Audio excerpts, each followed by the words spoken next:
জুবিন গাৰ্গক হত্যা কৰা নাই, কাক বিশ্বাস কৰিব? অসম আৰক্ষীৰ SIT ৰিপৰ্ট নে ছিংগাপুৰ আৰক্ষীৰ তদন্তকাৰী দলৰ? জুবিন গাৰ্গক হত্যা কৰা হোৱা নাই। দি ষ্টেট টাইমছ ছিংগাপুৰৰ অন্যতম লিডিং নিউজ পেপাৰ আৰু এই সংবাদ গোষ্ঠীটোৰ নিউজ ৱেবছাইটৰ এই বাতৰিটো চাওক। Death of Indian singer Zubeen Garg. Police say investigations still ongoing. No foul play suspected. গতিকে এতিয়া আপুনিয়ে কওক, কাক বিশ্বাস কৰিব? আদালতত জমা দিয়া অসমৰ স্পেচিয়েল ইনভেষ্টিগেশ্যন টিমে জুবিন গাৰ্গৰ ঘটনাৰ ওপৰত প্ৰস্তুত কৰা চাৰ্জশ্বিটক নে ছিংগাপুৰৰ পৰা প্ৰকাশিত এই বাতৰিক? বাতৰিটো যদি আপুনি চাই স্পষ্টকৈ উল্লেখ আছে। The Singapore police force SPF on December 18 clarified that investigations into the death of Assamese singer Zubin Garg are still going on.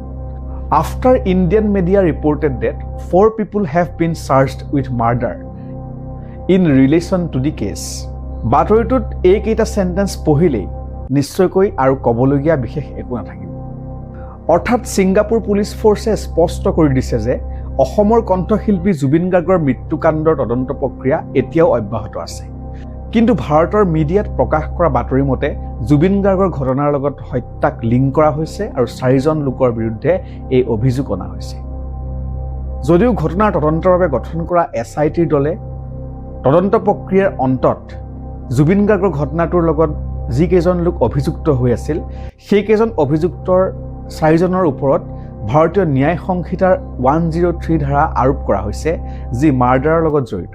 অনুৰূপ ঘটনাৰ ক্ষেত্ৰত ছিংগাপুৰ আৰক্ষীৰ যি তদন্ত প্ৰক্ৰিয়া চলি আছে সেই তদন্ত প্ৰক্ৰিয়া এতিয়াও অব্যাহত আছে। লগতে ভাৰতৰ মিডিয়াত যি হত্যাকাণ্ড বা হত্যাৰ ধাৰাত যিকেইজন লোকক অভিযুক্ত কৰা হৈছে সেই বাতৰি দেখি ছিংগাপুৰ আৰক্ষীয়ে আশ্চৰ্য প্ৰকাশ কৰিছে বুলিহে এই বাতৰিটোত বুজিব পৰা যায়। Upon completion of police investigations, the finding will be submitted to the state coroner in Singapore, who will hold a coroner's inquiry, which is scheduled for January and February 2026. অৰ্থাৎ ছিংগাপুৰ ষ্টেট কৰণাৰৰ ওচৰত তদন্ত প্ৰক্ৰিয়া শেষ কৰাৰ পাছত ইয়াৰ প্ৰতিবেদন জমা দিব আৰু তাৰ পাছত 2026 জানুৱাৰী ফেব্ৰুৱাৰীৰ ভিতৰত এই প্ৰক্ৰিয়াটো শেষৰ ফালে লৈ যাব বুলি অনুমান কৰিব পৰা যায়।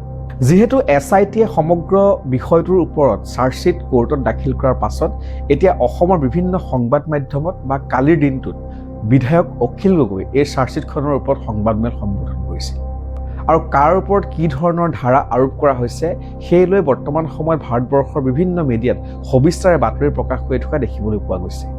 আৰু সেই বাতৰিবোৰৰ আধাৰত আমিও ইতিমধ্যে দুটাকৈ ভিডিঅ' প্ৰস্তুত কৰিছিলোঁ আৰু যদি আপোনালোকে সেই ভিডিঅ'কেইটা চাব বিচাৰে তেন্তে আমাৰ চেনেলতে সেই ভিডিঅ'কেইটা ইতিমধ্যে উপলব্ধ হৈ আছে, আপোনালোকে চাব পাৰে। কিন্তু বৰ্তমান সময়ত যি ছিংগাপুৰ আৰক্ষীৰ যি প্ৰতিবেদন আহিছে সেই প্ৰতিবেদন কিন্তু সঁচাকৈ আশ্চৰ্যজনক আৰু অত্যন্ত দুখজনক বুলি অভিহিত কৰিছে বিভিন্নজনে।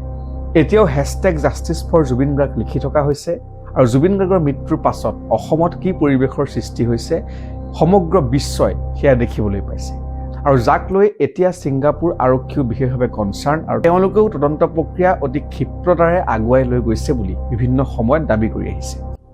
এই বাতৰিটোত প্ৰকাশ কৰা মতে ছিংগাপুৰ আৰক্ষীয়ে লগতে কৈছে, the enquiry is a fact finding process led by the coroner to establish the cause and circumstances of death. Its finding will be made public upon conclusion aided the police. অৰ্থাৎ উল্লেখ কৰা হৈছে যে তদন্ত এটা তথ্য বিচৰাৰ প্ৰচেছ যিয়ে সামৰি লয় মৃত্যুৰ লগত জড়িত সকলো কাৰণ দিশ আৰু শেষত পাব্লিকৰ মাজত বিষয়টো লৈ অনা হ'ব বুলিও পুলিচে ইতিমধ্যে স্পষ্ট কৰিছে এই বাতৰিটোত প্ৰকাশ পোৱা তথ্যমতে। এতিয়া নিশ্চয়কৈ আপোনালোকৰ মনলৈ প্ৰশ্ন আহিব পাৰে যে ছিংগাপুৰৰ ষ্টেট কৰণাৰ কি? ছিংগাপুৰৰ ষ্টেট কৰণাৰে যিসমূহ ছাডেন আননেচাৰেল বা আনন'ন ডেথ হয় সেইসমূহৰ ওপৰত ইনভেষ্টিগেশ্যন কৰে। পুলিচ আৰু ফৰেনচিক পেথলজিষ্টৰ সহায়ত এই সমগ্ৰ প্ৰক্ৰিয়াটো তেওঁলোকে আগবঢ়াই নিয়ে। যিমানে দিন বাগৰি গৈ আছে বিষয়টো অধিক জটিল হৈ যোৱা যেন অনুভৱ হৈছে। অসমৰ SIT দলে এটা বিষয় উত্থাপন কৰিছে, আনহাতে ছিংগাপুৰ আৰক্ষীৰ ফালৰ পৰাও এটা বিষয় উল্লেখ কৰা হৈছে। কিন্তু আটাইতকৈ ডাঙৰ সেন্টেন্সটো হ'ল ইনভেষ্টিগেশ্যন চলি আছে, এতিয়ালৈকে কোনো ধৰণৰ মাৰ্ডাৰৰ লগত জড়িত কোনো ধৰণৰ ফাউল তেওঁলোকে ধৰা পেলাবলৈ সক্ষম হোৱা নাই। অৰ্থাৎ তেওঁলোকে এক প্ৰকাৰৰ নিশ্চিতি দিছে যে এই সমগ্ৰ বিষয়টো হত্যাকাণ্ডৰ লগত জড়িত নহ'বও পাৰে। এতিয়া আমি অপেক্ষা কৰিব লাগিব ছিংগাপুৰৰ যি তদন্ত প্ৰক্ৰিয়া চলি আছে সেই তদন্ত প্ৰক্ৰিয়া শেষ হোৱালৈকে, আৰু ষ্টেট কৰণাৰৰ ওচৰত তদন্তকাৰী দলে কি ধৰণৰ ৰিপৰ্ট ছাবমিট কৰে বা আদালতে পৰৱৰ্তী সময়ত কি শুনানি দিয়ে সেই দিশটো কিন্তু অত্যন্ত গুৰুত্বপূৰ্ণ। ইতিমধ্যে আজি কেইদিনমানৰ পৰা অসমৰ বিশিষ্ট সাংবাদিক মনোজ কুমাৰ গোস্বামী ছ'চিয়েল মিডিয়াত এই সন্দৰ্ভত লিখি আছে। যিহেতু 12 ডিচেম্বৰ তাৰিখে জুবিন গাৰ্গৰ চাৰ্জশ্বীট দাখিল কৰা হৈছিল, সেইদিনা বহুতে উল্লেখ কৰিছিল যে 12 ডিচেম্বৰ তাৰিখটো হ'ব অত্যন্ত গুৰুত্বপূৰ্ণ, কিন্তু সেইদিনাও বিশিষ্ট সাংবাদিকগৰাকীয়ে 12 ডিচেম্বৰৰ পৰিৱৰ্তে 2024 চনৰ ফেব্ৰুৱাৰী মাৰ্চ মাহটো অধিক গুৰুত্বপূৰ্ণ বুলি তেওঁ পোষ্ট যোগে অভিহিত কৰিছিল। আৰু তেওঁ এইখিনি কথা এইবাবেই কৈছিল কাৰণ 2024 চনৰ ফেব্ৰুৱাৰী মাৰ্চৰ ভিতৰত ছিংগাপুৰত জুবিন গাৰ্গৰ সম্পৰ্কীয় ঘটনাটোৰ ওপৰত সবিশেষ তথ্য পোহৰলৈ আহিব। এতিয়া সেই কথাৰ নতুনকৈ ক'বলগীয়া নাই যে শ্যামকানু মহন্ত, সিদ্ধাৰ্থ শৰ্মা, অমৃতপ্ৰভা মহন্ত আৰু শেখৰজ্যোতি গোস্বামীৰ বিৰুদ্ধে 103 ভাৰতীয় ন্যায় সংহিতাৰ 103 যি হত্যাৰ গোচৰৰ লগত জড়িত সেই ধাৰা বলবৎ কৰা হৈছে। গতিকে এই বিষয়টোৱে এতিয়া কি পৰ্যায়লৈ যায়, ছিংগাপুৰ আৰক্ষীৰ তদন্ত প্ৰক্ৰিয়া শেষ হোৱাৰ পাছত বিষয়টোৱে অন্য দিশলৈ গতি কৰিব নেকি?